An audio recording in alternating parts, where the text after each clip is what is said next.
Hi, my name is Željko Kovačević and today I'm going to show you how to create a card game. Actually, I'm going to show you how to use cards from your Windows Cards DLL library. This is the Cards DLL.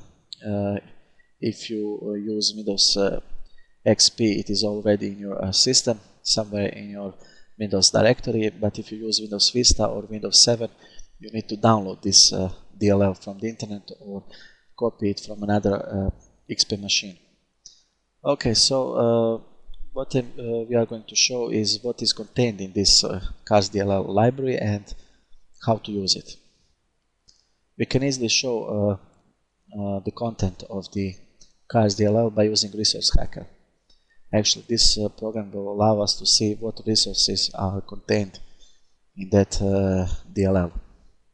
And we can see those are actually bitmaps. And those bitmaps are stored by IDs 1, 2, 3, 4, 5, and so on. So in one, I have an ace, deuce, and so on. As you can see, it is stored in order. Okay, so now it's another color. So as we can see, actually this DLL contains cards. So we are going to use this DLL to read those cards and show it in our own application. How to do it? To show cards, we need to use image component or T-image. And if you look a bit closer, we can see that actually this is the last card and now the backgrounds. Okay, so we are going to use 56 to 65. Okay, we'll place a scroll bar and we'll say minimum of 1, maximum to 65. Okay, and we'll say when changing. So first thing we need to do is actually to connect to this Cards DLL. To do that, we need to create an instance. We'll call it my cards. Okay, the next thing is when changing the scroll bar, we'll connect to the DLL and use the card and disconnect. We'll say it like this: my cards is load library,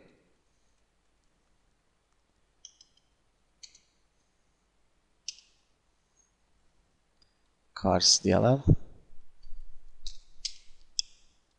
We'll check if we loaded our library.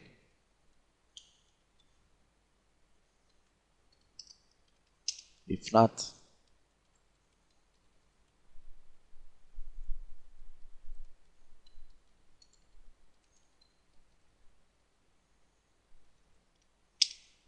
then error message and return. And after all, I need to free my library.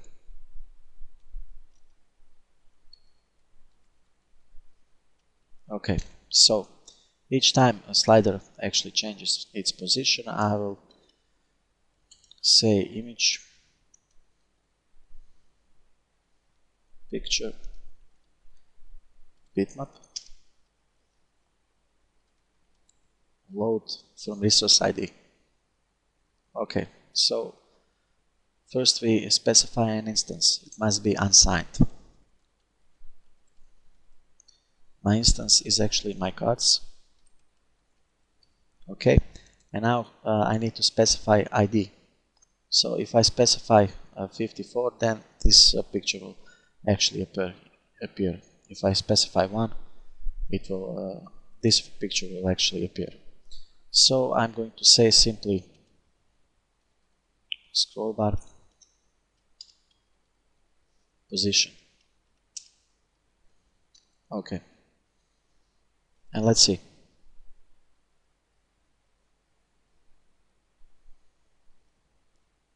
Cards DLL not loaded. Okay. So I'll simply say final output directory is this. I'll try again.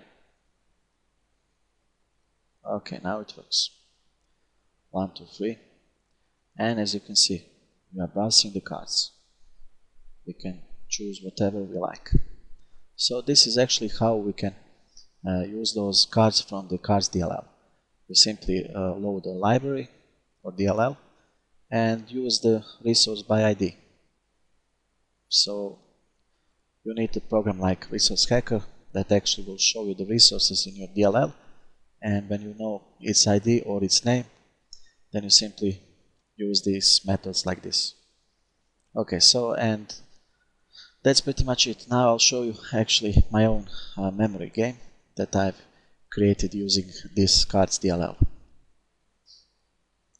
Okay, so this is actually a game that I've created some months ago, and now I'll actually show how it works.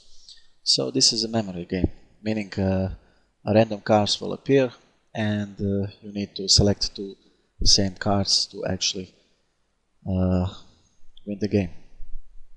So I'll say this is the list card number, at least 12, 6, 6, and they stay up here, and if are not correct, they are hidden again. So as you can see,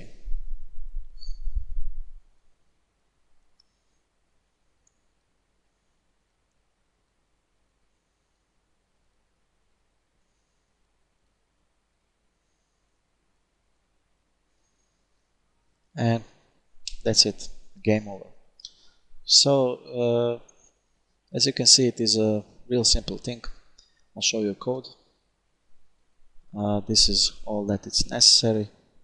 A function that will generate two random pairs of cards, loading a library, cards DLL, and this is just actually mechanic of the game, I would say, the way that actually game works. So as you can see, there is not much of the code. You can use different size. This is 24 cards, 36, or even 96. That is the biggest. I never actually completed this. So this is pretty much it. I hope that you find this interesting, and maybe one day you can actually show me your own card games. Thank you for watching, and see you next time.